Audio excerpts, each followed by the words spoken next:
Hello students, in this video I'm going to go through a couple examples with you on graphing polynomials in their factored form.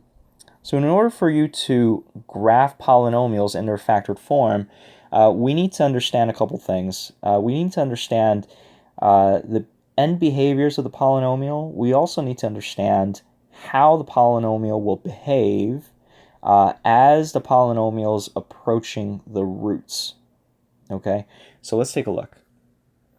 So the end behavior was discussed in a previous video, so here it is one more time. Depending upon what degree of the polynomial, you will either have end behaviors being the same or end behaviors being opposites. Okay, so polynomials with odd degree will have opposite end behavior. And what do I mean by the odd degree again one more time? Right? A polynomial's degree is dictated by the highest exponent value on the associated with the variable. So, for instance, a quadratic equation is a second degree equation because the highest exponent on the variable is to the second power. A cubic equation, right, it's going to be a third degree polynomial, and so on and so forth. So, an odd degree polynomial, okay, will have opposite end behaviors. If the leading coefficient is greater than 0, then what that means is, okay, as x heads towards positive infinity, the graph of the polynomial will go up. As x heads towards negative infinity, the graph of the polynomial will head down. Hence, we have this opposite direction happening here. As x goes towards positive infinity, the graph will head towards negative infinity if the leading coefficient is negative. When the polynomial is heading towards a negative direction horizontally, it will then go up. Again, we have opposite end behaviors here. If we're dealing with an even degree polynomial, which a quadratic equation is, right? If you, again, compare the behavior of a quadratic equation of a parabola, the parabola will either be shaped like a U or an N. So again, that's consistent with what I'm telling you here. When the leading coefficient is greater than 0, the polynomial will head towards positive infinity, both in the negative and positive x direction. So again, we're heading up. It doesn't matter whether we're moving to the left or right. When the leading coefficient is negative, okay, the end behavior is the polynomial will head towards negative infinity. It's going to head down. Again, here is a summary of the end behavior of polynomials. Again, you need to have these images straight in your head in order to describe the behavior of the polynomial. Now let's talk about what happens to the polynomial as it approaches the roots. So again, we're graphing polynomials in their factored form. So the roots, okay, may either be in the roots may either behave or formatted in this manner, where the factored form appears to be x minus the root. The factored form, we can have a double root, or the factored form can be a triple root. So remember, when you're factoring a polynomial, the goal is to factor out the monomial or a binomial, right? So when factored, one more time, you can either have a single root, double root, or a triple root. So in the form of a single root, okay, the graph of the polynomial will just cut through the x-axis. In the form of a double root, the polynomial will just touch the x-axis and then bounce back. Again, for a double root, that's just behaving like a quadratic, right? So we kind of anticipate this kind of behavior. Similarly, for a single root, well, isn't this just a linear form, right? So hence it just cuts through. So we can also factor a polynomial, and a polynomial may have a triple root. So in the event you have a triple root, the the polynomial will approach the x-axis and hug the x-axis, and then cross the x-axis and then bounce up. So again, we have single, double, and triple. We can also have the reverse of this, okay, or the negated version of this. So the negated version, okay, let's say if we reverse the subtraction, the difference, to make it r minus x, then the direction that it's going to cut through the x-axis is going to be in reverse. When you for a double root, on the other hand, because when we switch the order of subtraction and then we square that difference, at the end, the square of the difference, the sign will not change. Both of them will end up being positive. That's why the shape of it, okay, or the direction doesn't change. However, for the single, it does, right? You can also think of it in the context of a linear equation here, right? Here, the x, we have positive slope. Here, the x is negative slope, so it's going to obviously head in that negative direction, okay? When we're squaring the quadratic form, okay, the sign really doesn't change. The leading coefficient here is still going to end up being positive once it's FOILed out and squared.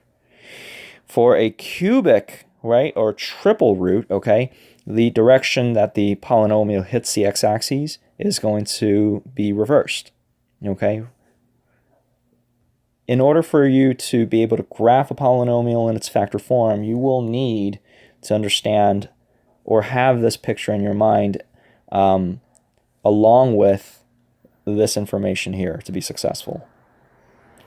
Just one last thing before we do an actual problem in making a sketch. Let's take a look at this guy right here.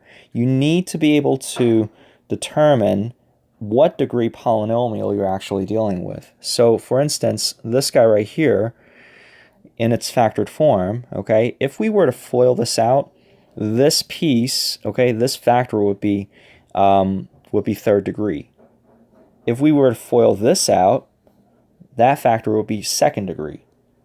And then multiply it by the linear form, that's first degree, and then lastly multiply by x. If we were to figure out what degree polynomial this thing actually is, all we have to do is just add up the highest degree from each one of the factors. So I have a third degree, second degree, first, and first. That would make this a seventh degree polynomial. Okay? And I've mentioned this, but just to reiterate, okay, you have to be aware of when the if an equation is presented to you, okay, the factored form, it is appropriate to sometimes manipulate the order of the subtraction. This will come in handy, as you will see in a moment. So let's take a look. So I want to sketch the polynomial that is in the factored form right now, and this is the polynomial that I'm dealing with. Just as a disclaimer, this information here, that leading coefficient, okay, we really don't care for what that actual value is. What we care about is the sign of that leading coefficient. The sign of the leading coefficient at the moment is positive, but we not only need to check out what the sign of the leading coefficient is, but we also need to check out how are these things, whether or not we're dealing with the positive or the negated form. Okay, so if you look at this, okay, right now, all of these things are in its positive form. Why? Again, because even though the subtraction here, right, I'm not doing x minus the root, here it's root minus the x. When we square it, okay, that still becomes positive. So if you look at this, all of these values here are positive. So if I were to actually FOIL this out, but I'm not going to, okay, if we were to FOIL this out, the leading coefficient then would end up being positive. right? One more time. That's because if we FOIL this out, that leading coefficient is going to be positive. If we FOIL this out, the leading coefficient here would be positive. The leading coefficient here is positive. The leading coefficient here is positive. Okay? So because of that, okay, the leading coefficient of the overall is going to be positive. What's the degree of this polynomial? This is a 7th degree polynomial, and it also has roots of 2, 3, and -5. Did I say 7th? I meant 6th, right? So this is 1st degree, 2nd degree, 3rd degree. Add them all up, I get a 6th degree polynomial. This is a 6th degree polynomial, and this 6th degree polynomial is an even degree polynomial. And because we have an even degree polynomial, it will have the same end behavior. Both of them will be heading towards positive infinity. Right? How do I know it's going to be heading towards positive infinity? Well, that's because the leading coefficient here is positive. A is positive. All right, so now with that said, the way in which we're going to make the sketch is, first you're going to draw a number line. And on the number line, you are going to place all the roots. I have 2, 3, and -5. You're going to place them in size order, or not size order, well, in numerical order. You do not need to draw a scale. You do not need to make this fancy. So I'm going to draw the scale. Or not scale, I'm going to draw a number line. Again, nothing has to be to scale here. Notice that the spacing here, I did not make any scales or any markings, okay? I just placed it on a line.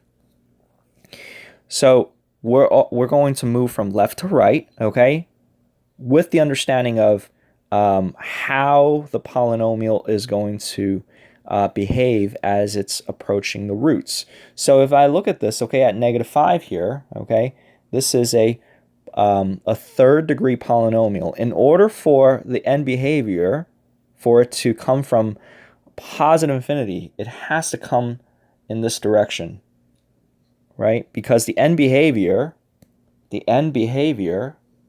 has to be towards in that direction. So again, as x approaches negative infinity, the graph of the polynomial heads towards positive infinity. So therefore, okay, looking at -5, this is a 5th degree polynomial. The graph of the polynomial has to behave like this. It has to hug the x-axis, cross through -5, and then come down. And again, I am applying the correct end behavior starting from the left and applying the behavior of the polynomial as it approaches the roots. Next, I have the root at 2. The root at 2, okay, is what kind of a root? It's a single root. So how is it going to pass the x-axis? Is it going to pass the x-axis in this manner? Or is it going to go in this manner? Well, it has to come from below and then above. How do I know that? Well, that's because the graph has to connect like this. The graph has to make a connection. If I were to cross the x-axis in this manner, that would imply the graph has to pass through the x-axis at another point below 2. But I don't have another root below 2. I only have a root at -5 and at positive 2. There's no other root in between. So the only way that I can graph that single root is by doing this.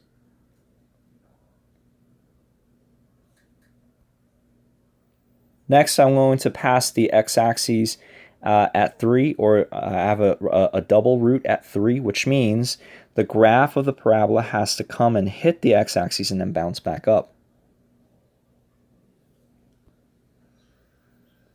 So my overall graph is going to look something like this.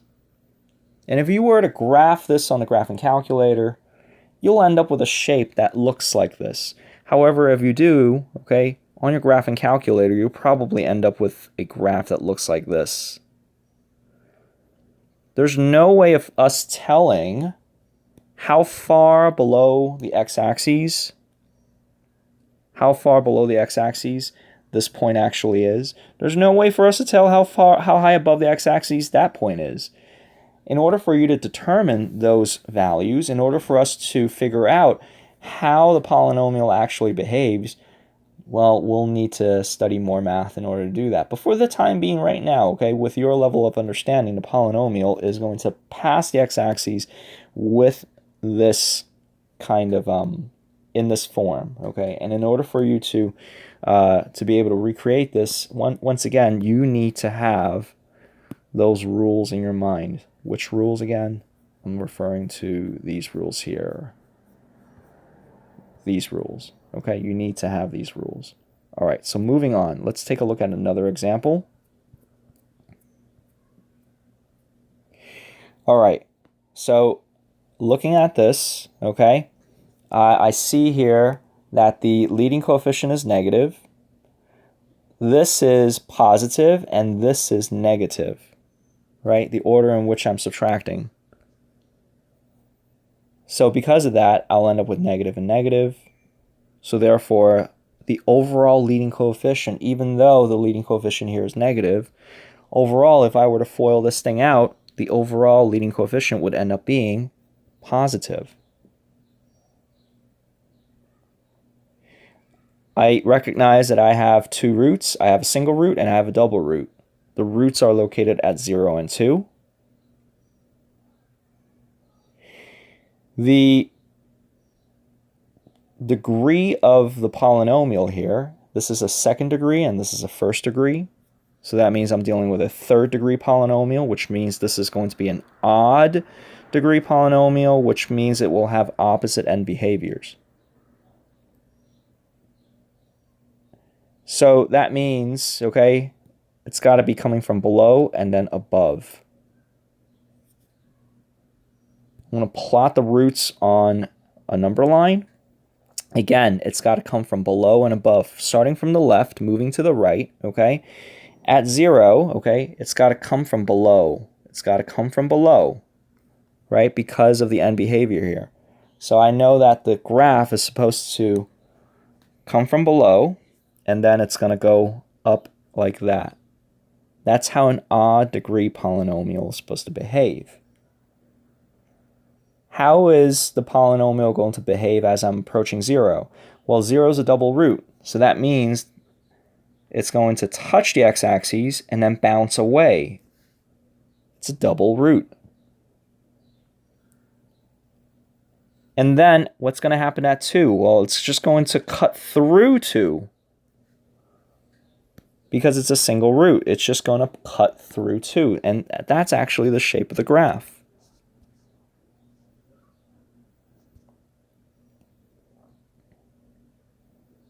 Let's take a look at another example. Pause the video to see if you can figure this out. So hopefully you guys had some time to think about this. Looking at this right now, okay, the leading coefficient right now is positive. This is positive, this is positive, and this is negative. And even though we have a positive leading coefficient, this guy over here is actually negative. The leading coefficient there is actually negative. Because if we were to FOIL that out, okay, 5 minus x to the third power, if we FOIL that out, we'll end up with a leading coefficient that's negative. So I have positive, positive, positive, negative. If I multiply that out, I'll end up with a negative leading coefficient.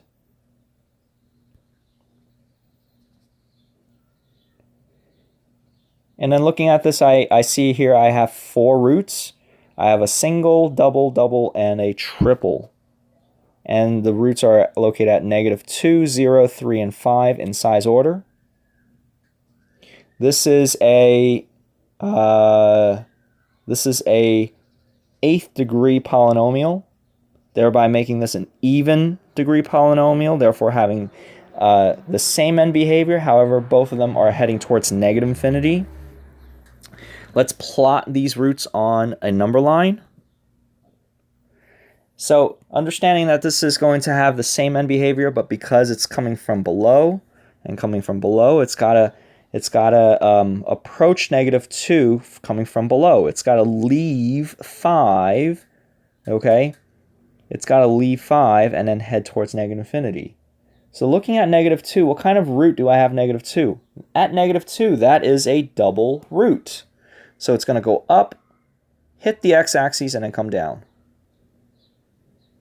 What's going to happen at 0? 0 is a single root.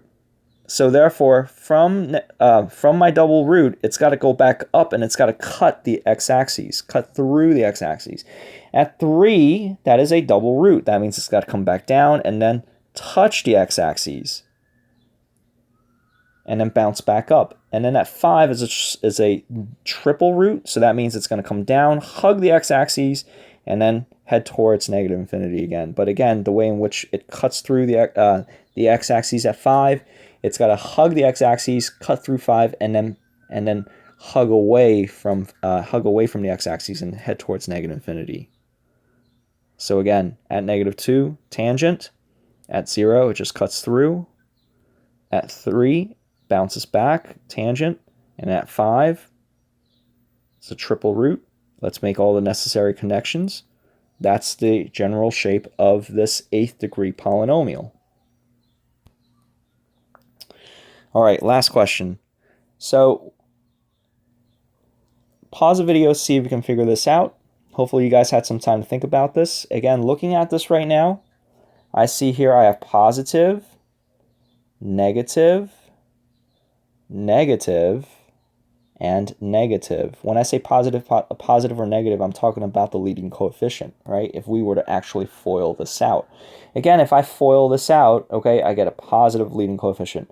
This is a negative leading coefficient. This is going to be a negative leading coefficient if I FOIL out this cubic equation here. FOIL out this cubic equation, I'll again end up with a negative leading coefficient. So having this understanding where I have 3 negatives and 1 positive, this is going to be a negative. This will have a leading coefficient that will be negative. So because the leading coefficient here is negative, and I know what all the roots are. The roots are 1, 3, 5, and 8 in size order. And understanding that this is a 9th degree polynomial, right? So being that it's a 9th degree polynomial and that this has a negative leading coefficient, I know that it will have opposite end behaviors, but it's got to be coming from above and then going to -infinity.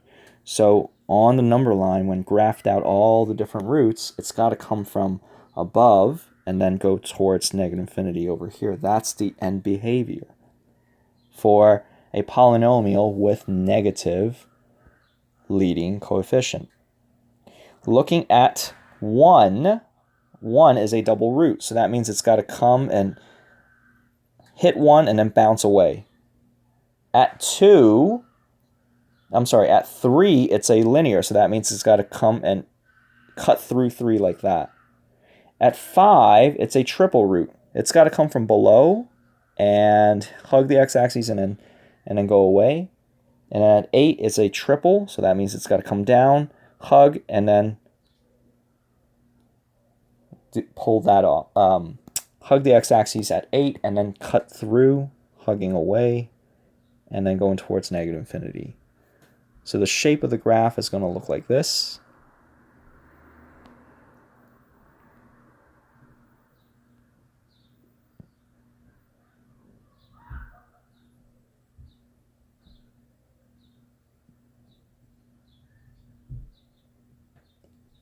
Sorry, I got this backwards when I drew it. Whoops. So it's got to look like this. I drew it incorrectly originally. So it's got to look like this. So it's going to look like this. Go up, come down. And then at 5, it's a triple. And then like that, it's a triple.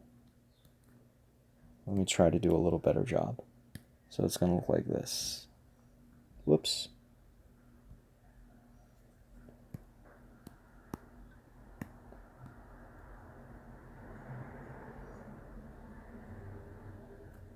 Okay? And that's the general shape of that polynomial.